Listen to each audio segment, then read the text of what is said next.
Shri Anto Augustine, നമ്മളിപ്പോൾ പരാതി നൽകിയിരിക്കുകയാണല്ലോ. ഇത് ഒരു ഗുരുതരമായ വിഷയമാണ്. കാരണം നമ്മൾ പറയുന്ന വാചകങ്ങളെ എങ്ങനെ വേണമെങ്കിലും ട്വിസ്റ്റ് ചെയ്ത് എഡിറ്റ് ചെയ്ത് പ്രചരിപ്പിക്കാം എന്നുള്ളതൊരു വലിയ സന്ദേശം നൽകുന്നുണ്ട്.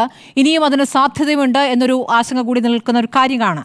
ഇപ്പോൾ നമ്മൾ പരാതി നൽകിയിരിക്കുന്നു. പരാതി നൽകുന്ന അപ്പുറം നമുക്ക് ഈ രാഷ്ട്രീയ പാർട്ടിയോട്, ഈ സംഘടനകളോട് ചില കാര്യങ്ങൾ പറയേണ്ടതുണ്ടല്ലോ. അതിൽ താങ്കൾക്ക് പറയാനുള്ളത്?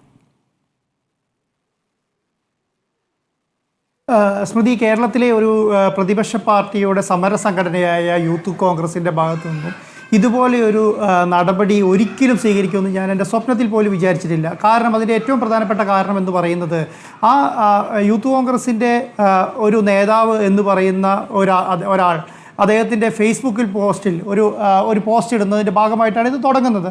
എന്താണ്, നമ്മുടെ മിനിങ്ങാന്നത്തെ മീറ്റ് ദ എഡിറ്റേഴ്സിൻ്റെ ഭാഗമായിട്ട് നടക്കുന്ന ഒരു ചർച്ചയിൽ യൂത്ത് കോൺഗ്രസ് എന്ന് ഡോക്ടർ അരുൺകുമാർ വിളിച്ചു എന്നാണ് പറയുന്നത്. അത് തന്നെ വാസ്തവ വിരുദ്ധമാണ്. അങ്ങനെ ഒരു സംഭവമേ നടന്നിട്ടില്ല. കാരണം അവിടെ 9ഓളം പ്രാവശ്യം അവിടെ അരുൺകുമാർ യൂത്ത് കോൺഗ്രസ് എന്ന് പറയുന്നുണ്ട്.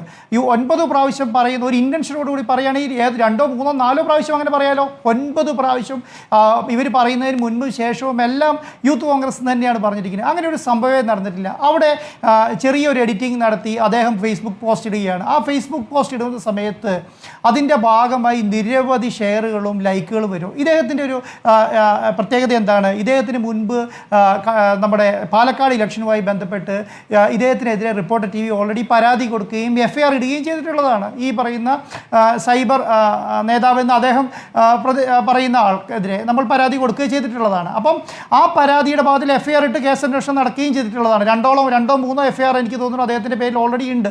അദ്ദേഹത്തിന് റിപ്പോർട്ടർ TVയോട് സംബന്ധിച്ചിടത്തോളം അദ്ദേഹം റിപ്പോർട്ടർ TVയുടെ ഒരു ഫൈറ്റ് നടത്താം എന്നുള്ള ഒരു മൈൻഡ് സെറ്റോട് കൂടിയിട്ടായിരിക്കും ചിലപ്പോൾ അദ്ദേഹം ഇരിക്കുന്നുണ്ടാവുക.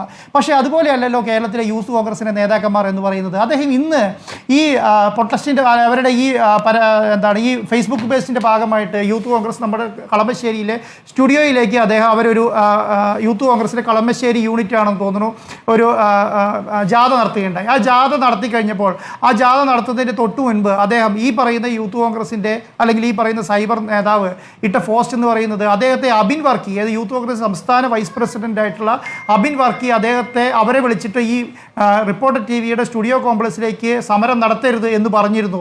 അത് നിങ്ങൾ യൂത്ത് കോൺഗ്രസിൻ്റെ നേതാവല്ല, അദ്ദേഹത്തെ അവരെക്കുറിച്ച് വളരെ മോശമായിട്ട് അബിൻ വർക്കിനെ കുറിച്ച് നിങ്ങളെ റോട്ടിൽ കണ്ടുകൊള്ളാം എന്നൊക്കെയുള്ള പ്രസ്ഥാനത്തെ അപമാനിച്ചാൽ കയ്യും കെട്ടി നോക്കിയിരിക്കില്ല, മാത്രമല്ല ഒറ്റുകാരനായി കൂടെ നിന്നാൽ സംഘടനയ്ക്കെതിരെ നിന്നാൽ ശക്തമായി പ്രതികരിക്കും എന്നൊക്കെ പറയുന്നത് ഒരു സൈബർ നേതാവാണ്.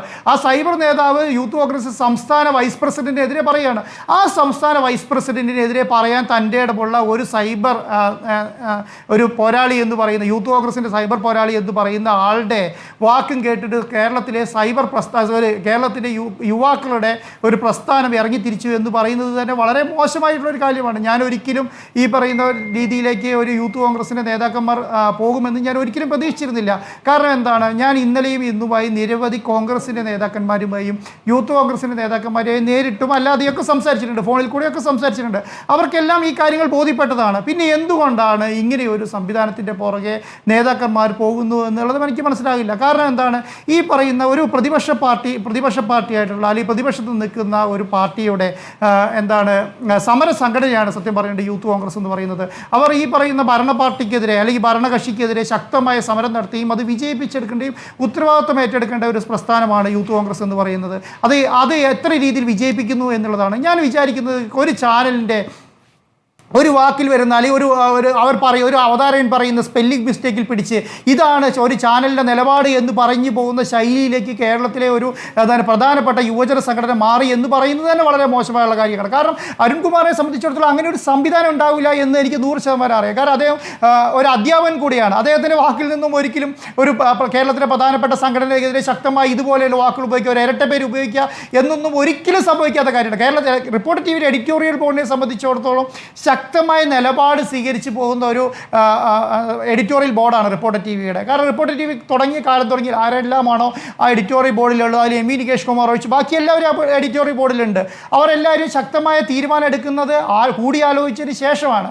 കൂടിയാലോചന എന്ന് പറയുന്നത് അവരവരുടെ അഭിപ്രായം, അവരവരുടെ നിലപാടുകൾ, അവരവരുടെ രാഷ്ട്രീയ നിലപാടുകൾ ഒന്നും എവിടെയും മൂടി വെക്കാൻ റിപ്പോർട്ടർ TV ഇന്നുവരെ മാനേജ്മെൻറ്റിൻ്റെ ഭാഗത്തുനിന്നോ എഡിറ്റോറിയൽ ബോർഡിൻ്റെ ഭാഗത്തുനിന്നോ നിന്നിട്ടില്ല എന്നുള്ളതാണ്. അവരുടെ അഭിപ്രായങ്ങൾ അവർക്ക് പറയാം, ശക്തമായ രീതിയിൽ പ്രതികരിക്കാനുള്ള ചെയ്യാനുള്ള ഒരു വേദിയായി റിപ്പോർട്ടർ TV എന്നും അതിനെ ഉപയോഗിച്ചിട്ടുണ്ട്, അത് ജനങ്ങളിലേക്ക് എത്തിക്കുകയും ചെയ്തിട്ടുണ്ട്. അതുകൊണ്ടാണ് കേരളത്തിലെ കഴിഞ്ഞ 1.5 വർഷത്തിനുള്ളിൽ തന്നെ കേരളത്തിലെ 1ാം സ്ഥാനം അലങ്കരിക്കാൻ റിപ്പോർട്ടർ TVക്ക് കഴിഞ്ഞു എന്നുള്ളതാണ്. കാരണം ഞാൻ റിപ്പോർട്ടർ TV റീവാമ്പ് ചെയ്യുന്നതിന് മുൻപ് ഉണ്ടായിരുന്നത് 9ാം സ്ഥാനത്താണ്.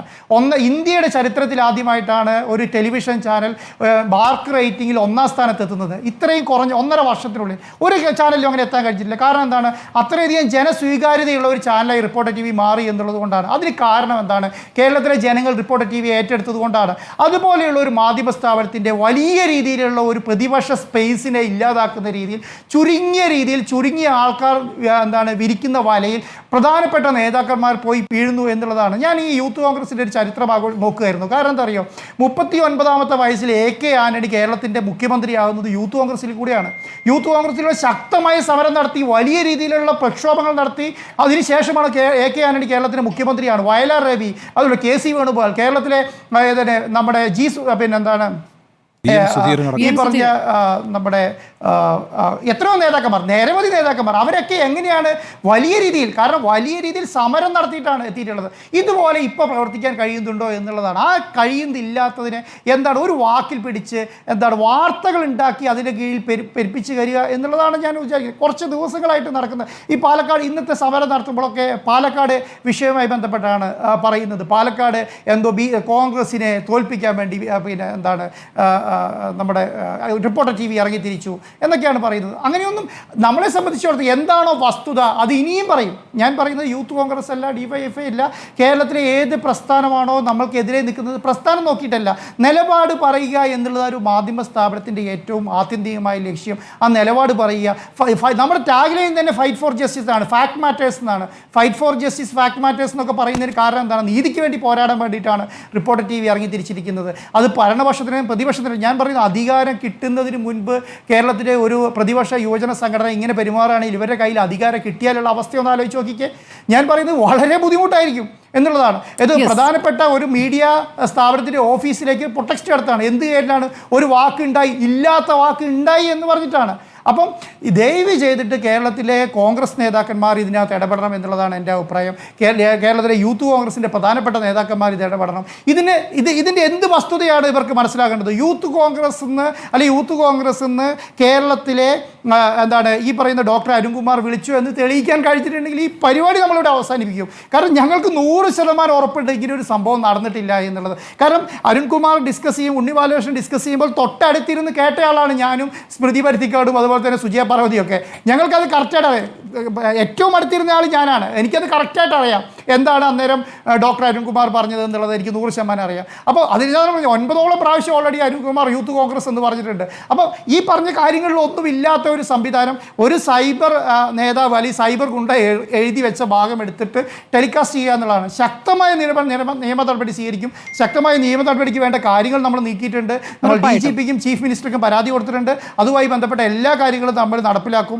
ഇതുപോലെയുള്ള സൈബർ ഗുണ്ടകളുടെ വേട്ടയ്ക്ക് മുമ്പിൽ നിന്ന് കൊടുത്ത് പേടിച്ചോടുന്ന ഒരു പ്രസ്ഥാനമായി അല്ലെങ്കിൽ ഒരു ചാനലായി കേരളത്തിൽ റിപ്പോർട്ടർ TV ഉണ്ടാവില്ല.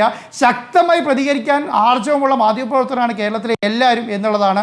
അപ്പം ഇവരെ ഈ സൈബർ നേതാക്കന്മാരെ നിലയ്ക്ക് നിർത്തേണ്ട ഉത്തരവാദിത്വം കൂടെ കേരളത്തിലെ യൂത്ത് കോൺഗ്രസിന്റെ പ്രധാനപ്പെട്ട നേതാക്കന്മാർക്കുണ്ട് എന്നുള്ളതാണ് എൻ്റെ അഭിപ്രായം. അതാണ് ഏറ്റവും പ്രധാനപ്പെട്ട കാര്യവും അതാണ്. നമ്മൾ നിയമവഴിയിലൂടെയും പോകുന്നു. അതുകൂടാതെ